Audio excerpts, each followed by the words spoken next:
the the Center for Puppetry Arts in Atlanta and the Jim Henson Company in New York. We'd like to welcome you all to the opening event for the Sesame Street Archival Showcase here at UMD. And this event is a part of a larger exhibit entitled Unboxing Innovation, which will be opened at the end of October. So please come back to see the exhibit in here. And so together, the Sesame Street Archival Showcase and the larger exhibit is meant to highlight the innovative work at UMD's staff, librarians, faculty, and the excellent collections here at UMD in public radio and television.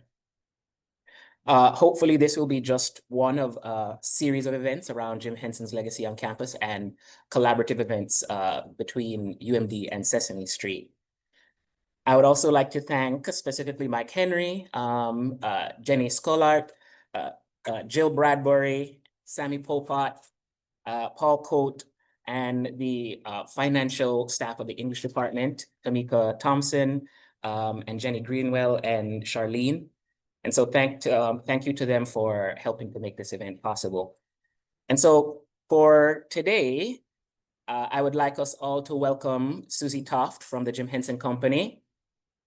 Susie is the Director of Collections and Archives at the Jim Henson Company. In that capacity, she has contributed to numerous publications, public programs, museum exhibits, and documentaries related to the life and work of Jim Henson. In 2019, Tofte was co-author of the exhibit Inspired Jim Henson at Maryland at the University of Maryland College Park. Prior to her work at the Jim Henson Company, she was an archivist at Sesame Street Workshop for 7 years. And while there, she curated the exhibit, Somebody Come and Play, 45 Years of Sesame Street, Helping Kids Grow Smarter at the New York Library for the Performing Arts. Tofte holds a BA in History from Northwestern and an MA in History and a certificate in Archival Management from New York University. Can you all please join me in welcoming Susie Tofte?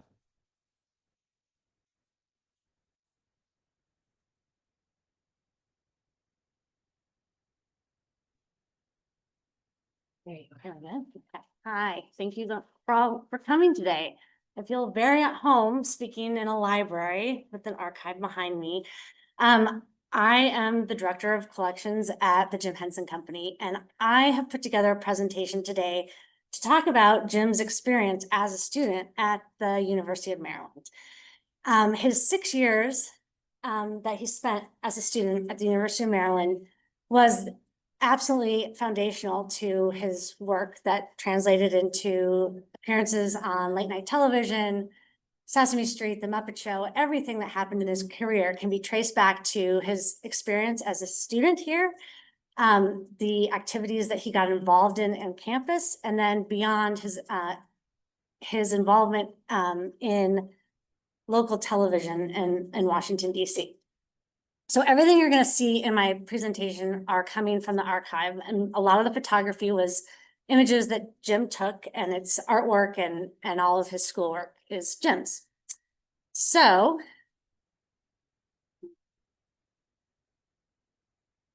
I'm going to start at the end. Jim Henson graduated from the University of Maryland in 1960.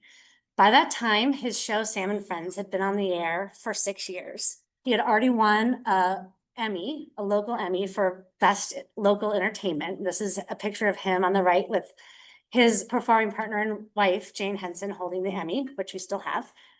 And on the left is Jim's picture on graduation day. It's not what my graduation picture looked like. He is standing next to a silver cloud Rolls Royce, a used silver cloud Rolls Royce that he bought with his own money because of the success that he'd been having on television and his work in commercials. So this sort of started a lifelong love of cars that he had, but this is the car that he drove to graduation. But I'm going to go back a generation to Jim's father and mother. Jim's connection begins with his dad, who went to the University of Maryland and got a Master's of Science in Agriculture. His dissertation is still in the University Archives here.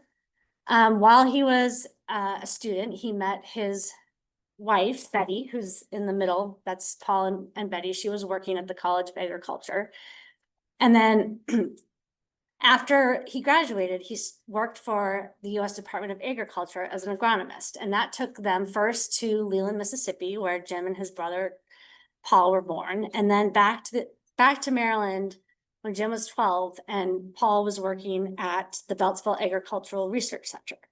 His older brother, Paul Jr., who's the one behind on the bicycle, this is a picture that Jim took, also went to the University of Maryland. The family bought a house in College Park and in University Park, excuse me, which is about 2 miles away from the University of Maryland. And Jim went to high school at Northwestern High School in Hyattsville. Jim's experience in high school was working on theater productions. He worked a lot behind the scenes. He also did spot illustrations and did comics. Wildcat Scratches is one of the comics that he did. And in his yearbook, he listed as his career goal a commercial artist.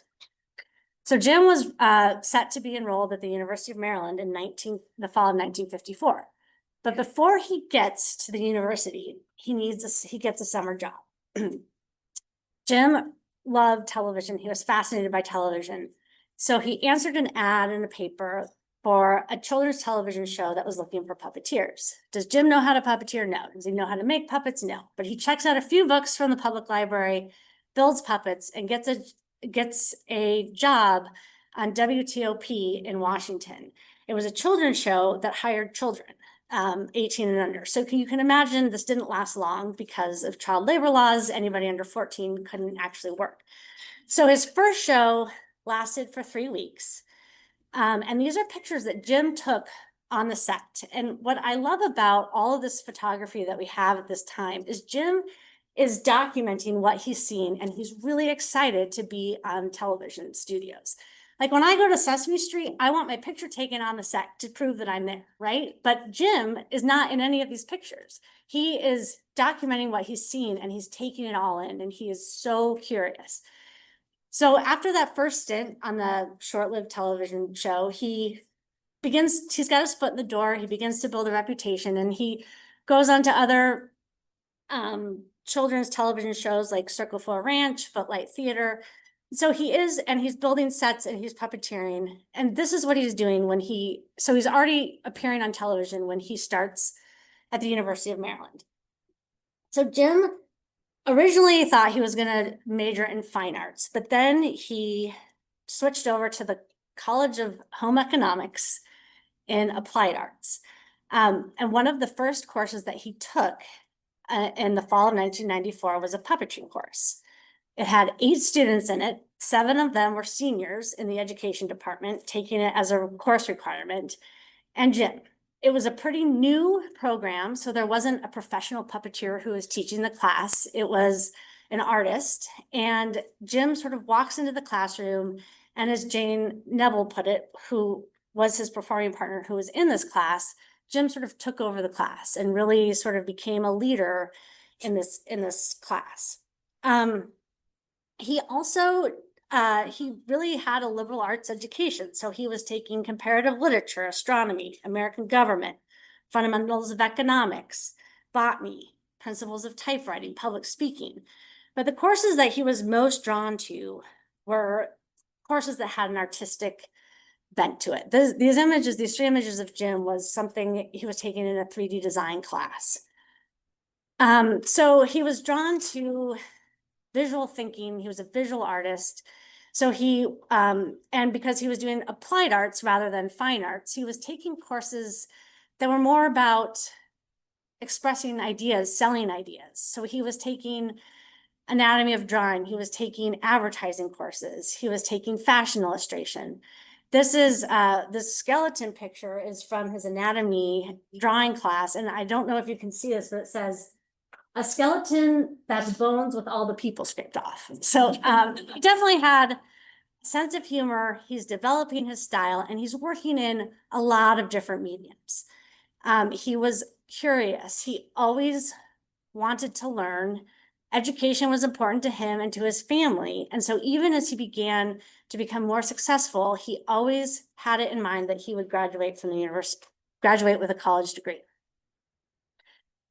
So Jim starts to sort of focus in on his advertising work and how to convey messages. And so the Four Beautiful Eyes piece is something that he did for a college course. He took a handwriting course where he was writing out he had to copy down a poem from Walt Kelly.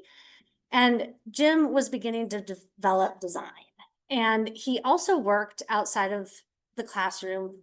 He was involved in the university theater. And again, like in high school, he's working behind the scenes. He's building sets. He's also doing publicity. So he's making the programs, he's making the posters, advertising it. And so this important to being earnest is an example of he's also so branding it throughout the different materials. And his handwriting, I mean, everything is so just visual and there's a real distinct style starting to come out. Jim really did think and put down ideas visually, and he put a lot down on paper. The picture on the right is an image of him on an outing, maybe 1954, 1955, with some friends of his, and they all have sketchbooks. Jim took a landscape drawing class. And so you can see the sketch on the left is from one of his drawing books, and that is the exact same tree that you see in this picture. So all of his, I think, product is also very outward facing. He is trying to reflect what he sees, and he's ingesting what he sees. Like I said, so Jim's involvement was in the university theater. These are pictures that Jim took of the sets.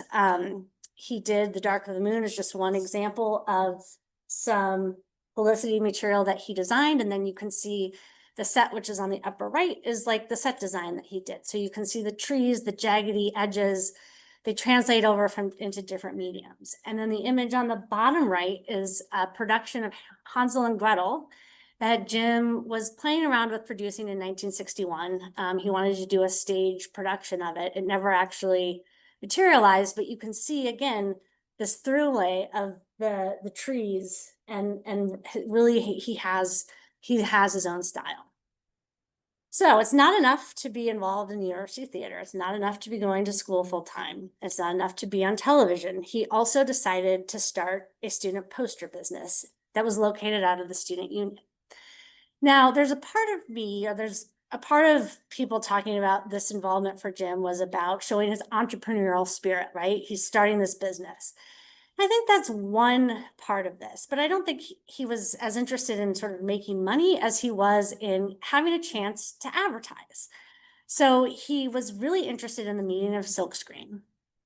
And so he chose to, this was his advertisement for the service. And then the image on the right is of his then girlfriend, Anne Hood. You can see her working the silkscreen in the student union. But the thing about silkscreen, and these are some of the various posters that he did and that we still have. One of the things about Jim is that he lived at home for the entire time that he was in college. So, which I think is just so fascinating, because you think of today of, having a college experience is much more about being on campus and living in dorms, but he was living at home. And so you see pictures of him at home with some of these posters posted, like hung up on the wall. And so I think he was really, that's kind of where the collection started, is he wasn't moving from place to place every year. He was keeping all of the stuff in his home. But you can see he's playing around with text, he's playing around with movement. And I think that like his involvement in running a business like this is it gave him a chance to make this stuff. And he was making multiples of these. He wasn't just making one of these posters, he was mass producing them to hang up around campus. And with silkscreen, he could also play around with colors easier. And so we have some of these silkscreens we have sort of done in multiples of them done in different colors. Jim also took a class in silkscreen printing at the University of Maryland. And this is an example of one of the projects he did, which was a triptych of 3 different emotions: hilarity, melancholy, and conceit. And this picture of Jim on the right is one of my favorite finds that I have ever found in our archive, because like I said, Jim, there aren't that many pictures of Jim on the photography that he took. But this picture is from a Baltimore art show where along this whole river, along this whole line of this fence, there's all these different artists putting up art to sell. And for Jim to set up a stand like this, and he has his name on it, this is him thinking of himself as a commercial artist, and that he asked Jane Nebel was with him this day, and he asked Jane to take this picture. Like he wanted his picture taken with his art, because this is how he envisioned himself. So Jim was appearing on WRC TV in various capacities, doing puppets, building sets. One of the important shows that he was on was called Afternoon, and he started this in February of 1955. So it was a variety show for housewives in the afternoon. So there's a fashion segment, a weather segment, some music. And these two photo pages from the photo album are things that this is Jim putting together the things that he thought was important. And you can see, again, there's musicians, there's the star, there's the TV show, or there's the monitors. Again, he's taking this all in, and he's just fascinated by every aspect of television. And the Muppets are appearing. So Jim now is 19 years old. He has his name, the Muppets, which is going to be his lifelong, brand. I think that's going to make him famous. And he's performing on the show. Now, there are two important connections that he made while he was at the University of Maryland. The first one, as I mentioned earlier, was Jane Nebel. She was a senior at the University of Maryland in the puppetry class that Jim took. And he needed some help. By the time he was on Afternoon, he's like, I need some help with performing. He's writing, he's picking out the music, he's building the sets, he needs a second hand. So he remembers Jane from the puppetry class, remembered that she had good skills, and so he invited her to join him. And she really does become his creative partner for the first 6 years. I mean, he later ended up marrying her, and they had 5 children together, but she really, like, when they incorporated their business, she had 40% and he had 60%. So he really thought of her as a partner. And then the second person who he met was Robert Payne, who was a visual artist at the University of Maryland. And Jim went to Europe the summer of 1958, which was a very big, important time for him, because that's when he really learned to appreciate sort of the whole artistry of puppetry and how it really is something that is worth pursuing, not just puppetry as a way to be on television. So Robert Payne comes on and fills in for Jim during that time, and it works really well. And Robert ends up working for the Henson Company, building puppets, performing, and then was kind of one of the first people to start the archive at the Henson Company.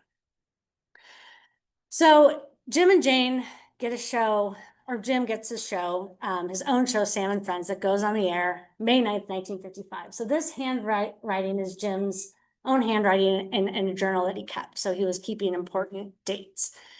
Sam and Friends aired twice nightly at 6:25 and 11:30 at night, following the local news. In the beginning, Jim was mostly picking out music and comedy records and was having the puppets lip sync to them. He would later go on to write scripts, but he was mostly picking out music. And when I think about in 1955, Jim has a pretty extensive record collection at home. He has access to the WRC records, but he's having to pick out a record, pick out the song, record the song on an acetate record. And he's rehearsing this. They have some time to rehearse, and then performing this live twice a night, every night for 5 nights. It's quite a feat. I can tell you a lot about Jim Henson. I cannot tell you where he found all the time in the day to do all of this.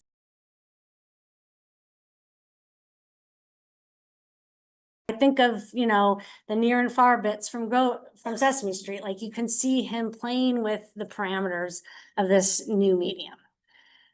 So I think I conveyed this before, but Jim and Jane were doing all of this work themselves. So they're building sets, they're writing scripts, they're creating and building new puppets, and Jim saved all of this. So we have all of the scripts from Sam and Friends. Some of it were handwritten, some of it was typed.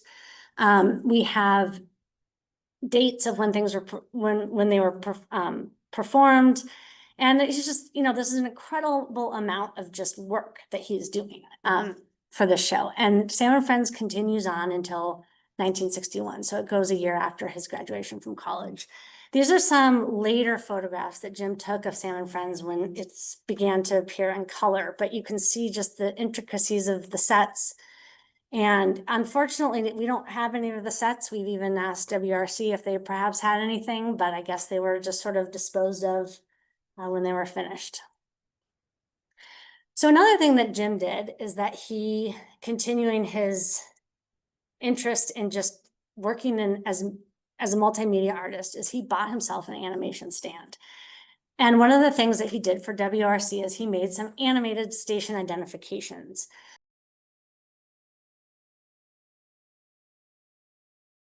Make 8-second commercials to sell the coffee. This is a staged photo of Jim and Jane, but they worked with an advertising agency, and Jim drew out storyboards of all of the commercials.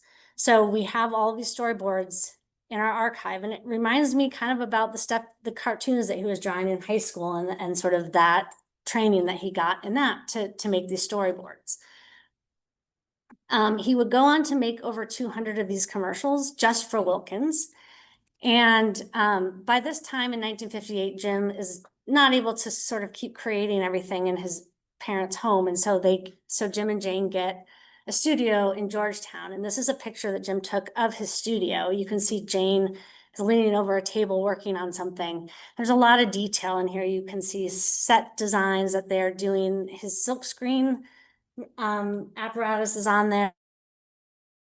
They're still making posters. Stag Shag is on the wall. But you know, it's all material that he's working with. And there's a recording, a two-track recording. So they're recording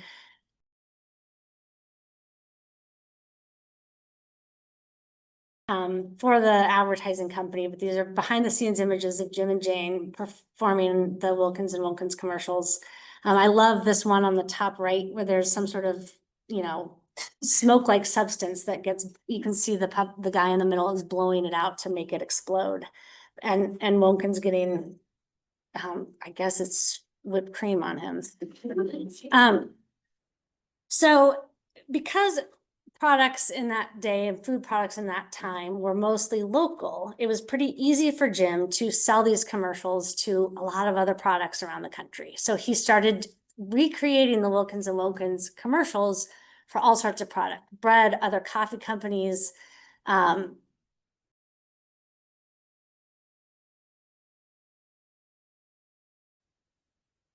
that's where we end. But I just want to give you a quick overview of our archive. So, you know, Jim really was the first person to save his stuff. And like I said, he really did save a lot. And I can't say everything, but he did save a lot. And I think part of it might have been that he felt like what he was doing meant something.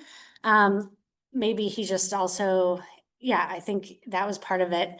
And he also was starting a business. It was, he incorporated Muppets Inc. in 1958. And so he was also meticulously keeping financial records as well. And one of the things I mentioned before, we have several reels of black and white and some color slides that Jim took during this time. And what I love about this is, like, we have albums that Jim has put together selecting the images, but when we scanned the full reels of film, you got a much richer picture of what Jim was experiencing at a certain time. So you have a lot of behind the scenes at the television studios, but you also have pictures of him working on at the university, building sets. You have images of him having dinner with his family. It has pictures of him bowling.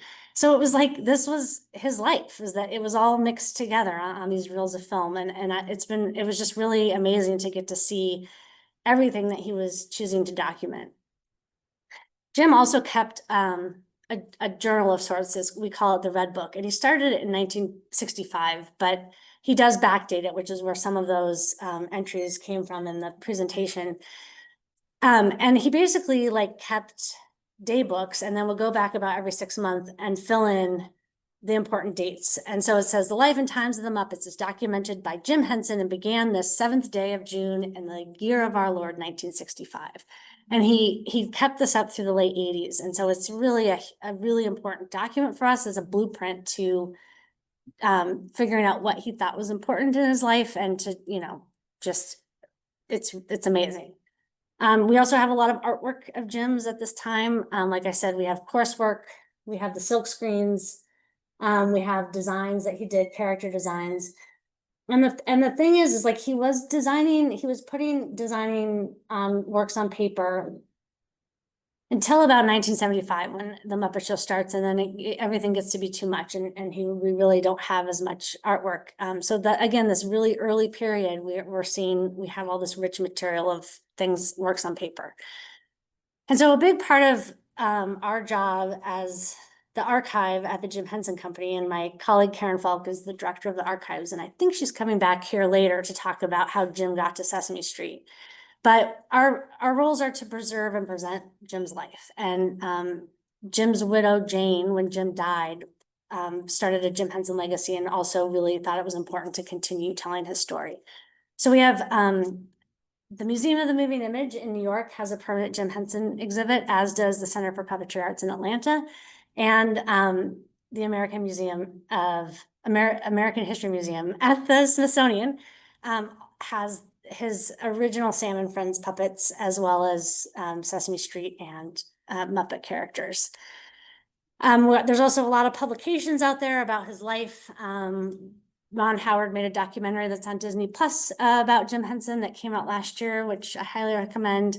But I also just wanted to bring this back to the University of Maryland, and this connection that he had to the University of Maryland really did mean something. He was given an honorary doctorate degree in 1978. He was the Grand Marshal for a homecoming parade.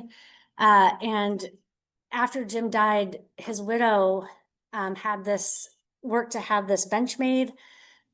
Jane was also an alma mater of the school, and she came back and has been connected to the university giving talks. She supports the theater department still. And it really, I don't know, I mean, he grew up a mile away from here. And I think that when I'm here on campus, I feel like Jim was here, and he really was learning a lot and flourishing here. So that's it.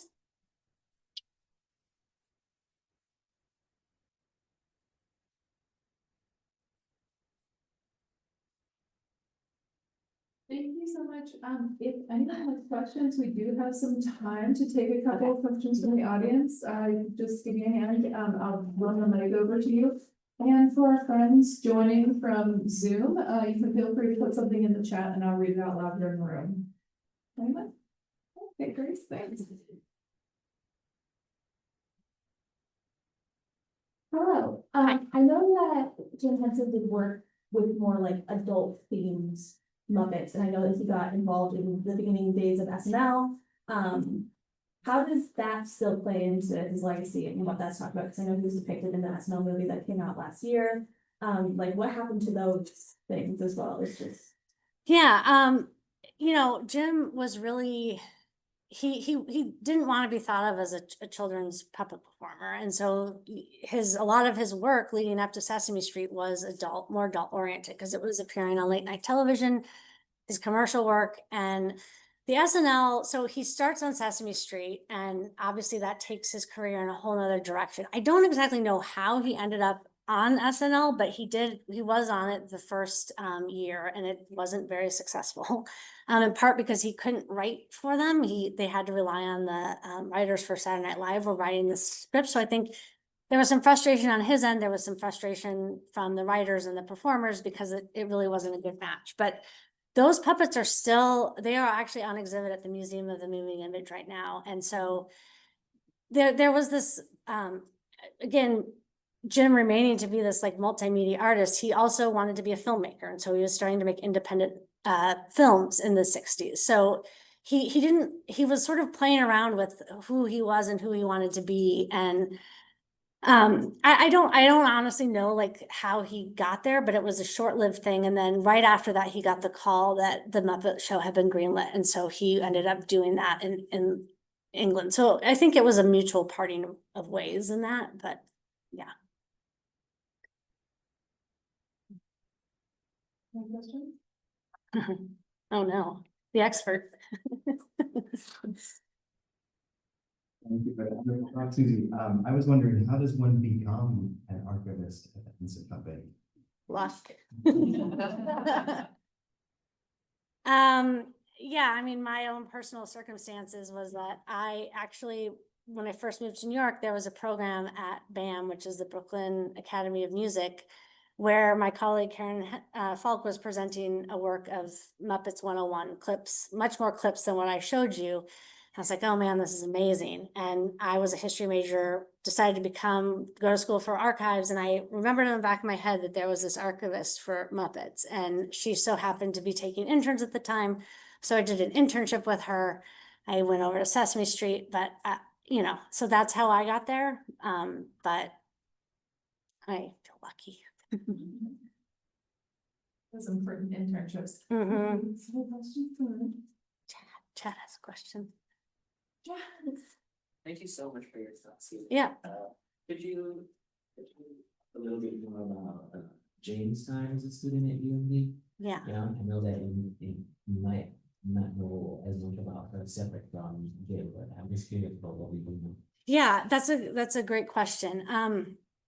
So, Jim comes into Jane's life when she's a senior, and she was an arts education major. But she was an artist in her own right. She did ceramics. She did, we still have a lot of ceramics that she made. And so she ended up she ended up going to Catholic University to continue that. So she was going to school as she was helping out Jim on Sam and Friends. I don't actually know much more about her time here, but I do appreciate you. It is very important to have Jane be a part of Jim's story at this time, because while maybe Jim was the one who was coming up with the ideas, she was building puppets, she was performing, she had an amazing comedic sensibility as well. And I think that just the fact that she owned 40% of the company when they incorporated it, that's huge, at that time. But yeah, and Jane and Jim had children young, and so then she ended up having 5 children and becoming more of a mom, and that's sort of the time and place of when that happens. But she's very much an artist in her own right, for sure. And I think the arts education came into play because she did a lot of puppetry courses. She would teach puppetry, and so later on in her life, she would teach puppetry. I think she did it here, just as like a one-off kind of class. Does that answer the question? You showed some of his high school yearbooks and some Yeah. course books from college. Are those all his personal copies? Mhm. And then secondly, how rare do you think it is for there to be that much evidence for someone impactful's high school and undergrad education? Yeah, I think it's pretty rare. I think that the University of Maryland has his transcripts, and they have course catalogs, which is where we got that description of the puppetry. So this is what again, it's like, yes, I think it is very rare to keep that stuff. And I don't know if part of it was that, again, because he was living at home and some of that was just getting kept, but I don't know, he kept it for a reason. And also he was such a visual, he wrote things down and he put things down on paper. Maybe the yearbook's not so much, but, and again, I can't say that we have every single silk screen that he ever made, but, and he wasn't precious about it. It wasn't like it was all in folders and kept really well. And it's the same with the puppets. Like, you saw how he treated Wilkins. Like, the stuff was used. It was like an instrument for him. But then it also got saved. So, and because to your point, we don't have that for Jane. Yeah.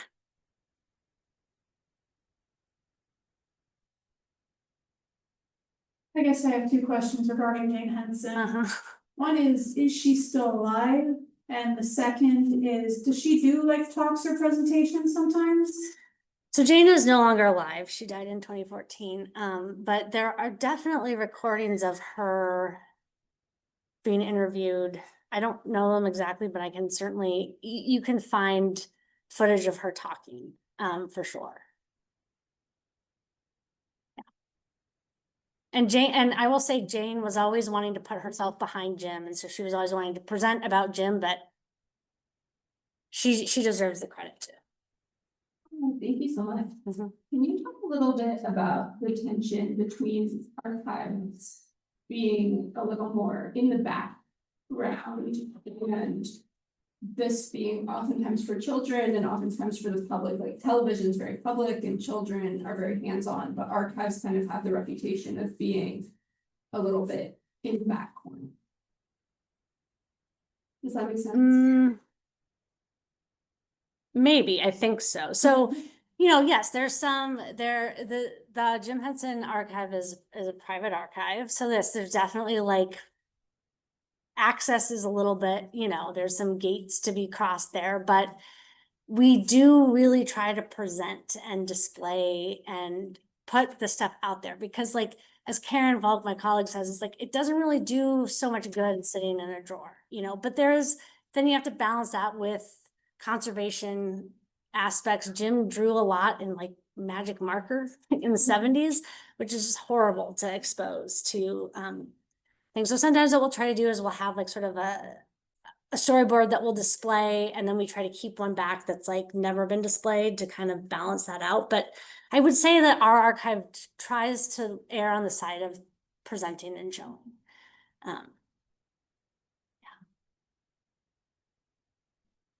I was just curious what the archive relationship is to like bigger corporations that Jim worked with, like Disney and everything.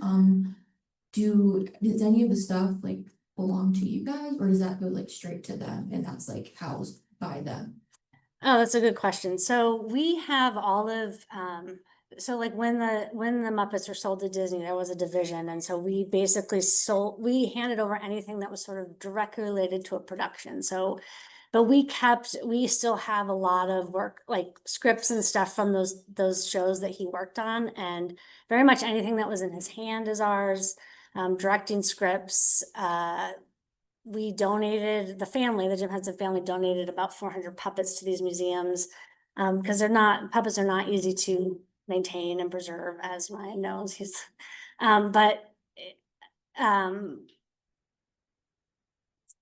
Yeah, but so it's like, it's sort of it's sort of complicated, but there was assets that were turned over to Disney when the show or the characters were sold to Disney. And Disney has their own archive, and that we're like in touch with them too, so. I was just wondering if you have a favorite type of material or type of object that you work with in the archive. Photographs. I love photographs. I just love reading them and finding out information about them. It's my favorite.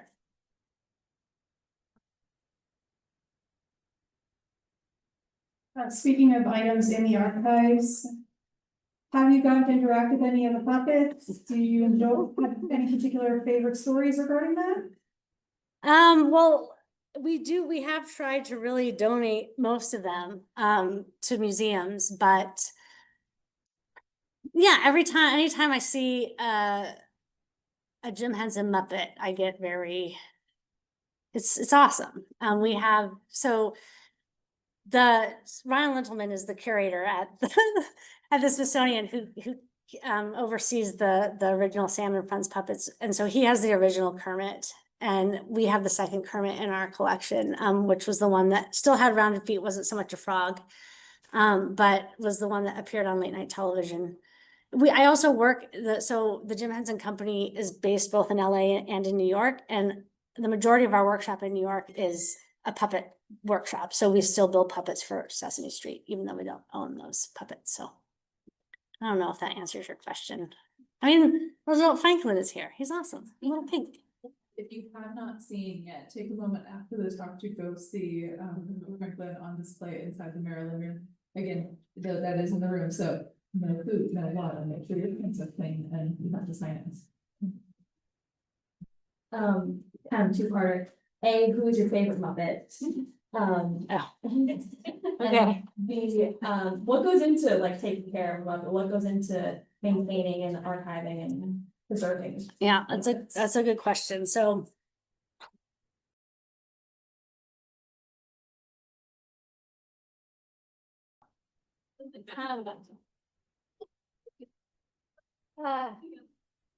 So the problem with puppets is that oftentimes they're built with materials that are not meant to last. Scott foam is one of the hardest things to maintain. It will just literally turn to crumbs. So how we preserve puppets for the Museum of the Moving Image and for the Center for Puppetry Arts is that we will replace the interior foam with an archival foam. But maintaining the skin of the puppet, and we have a lot of the original patterns that we can work off of, but it's like this kind of, question of what is the puppet and what isn't, in terms of, there's no way you could ever, if you just save the crumbs, it's like, it's nothing anymore. Kermit is just made of fleece, and so he's a little bit easier to preserve because he doesn't have any of the interior foam. Foam latex is also horrible, which was what he was using in Labyrinth and Dark Crystal. Yeah, and I'll say, we're coming to the final few questions here, but I'll say that at 4 o'clock, we're going to continue a Q&A with Susie, where you can ask all of these hard-hitting archival questions up in the instruction room. More cookies, more coffee up there then. So don't worry, this is not your only chance if you can stick around at 4. Yeah. Anything else? That's one last. Yes, one last question. Can you just talk a little bit about some of Jim's innovations in? Yes, I heard you talk about this in class. Well, it's like what you were saying is in terms of the way he designed a puppet for a television screen. So he kind of did the focus, he played with the focus of the eyes and making them a little bit cross-eyed. Also on a television, so if you think about going to a puppet show in a theater or outside, you're pretty far away, but the television screen brings you much closer to the actual puppet. And so he designed puppets to have much more movement. Like Sam is made of plaster and wood, so he's hard, but then they become softer. But always being curious about new technology. By the mid to late 70s, he was starting to get into animatronics and making. That's how you get the bicycle scenes in the Muppet movies, which are magical. And also like there would be the animatronics would be used for maybe like farther away scenes, but then the close-up scenes, there would still be a hand puppet. So he would be, and he played a lot with scale. So like in Fraggle Rock, when you have the Fraggles interacting with the Gorgs, the Fraggles are made at half scale. So they're like this. Because he wasn't using really CGI. It was all practical effects. It was world building, which I meant to touch on more, but he was creating entire worlds. There's probably, he was just always curious, and he was always, and he did have relationships with other professional puppeteers, and he wasn't just operating in a vacuum. Everyone, thanks Susie for being here.